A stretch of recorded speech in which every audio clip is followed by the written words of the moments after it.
sehebat-hebatnya orang mikir, Ji, dia nggak akan bisa menjawab pertanyaan kenapa dunia ini bisa ada. Sehebat-hebatnya dia, sekeren-kerennya teori dia, tapi kejadian dunia ini terlalu rumit untuk bisa dijelaskan oleh manusia.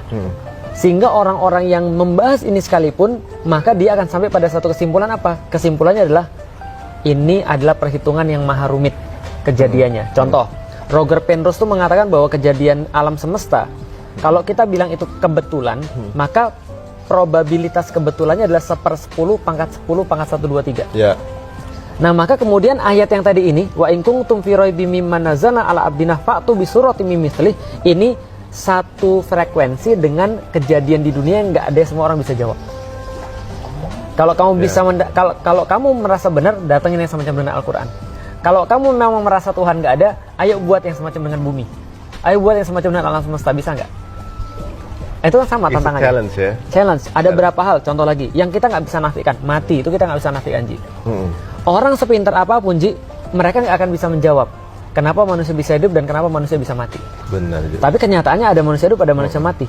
Saya pernah ditanya sama teman saya. Fact yang nggak bisa berubah. Nggak bisa berubah. Tapi nggak bisa dijelaskan secara akal. Contoh, saya pernah ditanya sama teman saya, Lik, kenapa ada manusia hidup, kenapa ada manusia mati?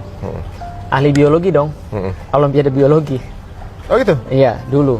Tapi nggak lulus, nggak menang level kecamatan. Tapi karena saya udah belajar biologi, saya bisa jawab. Jawaban saya adalah karena mereka punya jantung. Jantung itu berdetak untuk mengalirkan seluruh darah ke dalam tubuh manusia. Kenapa jantung bisa berdetak? Saya jelasin. Kenapa ini bisa berjalan? Saya jelasin. Sistem organ saya jelasin, jaringan saya jelasin, sel saya jelasin. Kenapa manusia bisa bergerak seperti sekarang? Tapi kemudian dia bilang, Lik, itu mayat juga punya jantung, mayat juga punya organ semuanya, tapi dia nggak hidup.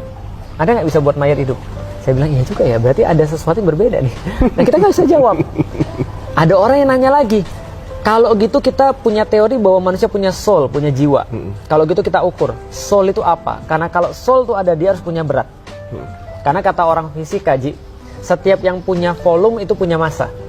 Setiap yang punya massa pasti punya volume. Kalau dia menempati ruang, pasti dia punya berat. Ada volumenya, ada beratnya. Maka kita ukur berapa jiwa itu beratnya berapa. Mereka nimbang orang sakaratul maut, Ji. Dan setelah mati udah hilang nih, teorinya harusnya ada yang berkurang berat badannya. Karena ada roh yang keluar, kayak film Ghost gitu, Ji. Benar. Ternyata nggak ada, Ji. Jadi apa yang menghuni manusia sehingga manusia bisa hidup? Kita nggak tahu. Ini semua dijelaskan sama yang tadi. Kalau kamu bisa mendatangkan semacam dengan Al-Quran, kamu benar. Kalau kamu bisa ngidupin orang mati, kamu benar. Kalau kamu bisa menjawab teka-teki dunia yang nggak bisa kita bahas tadi, maka kamu benar. Tapi ada nggak bisa jelasin? Nggak ada.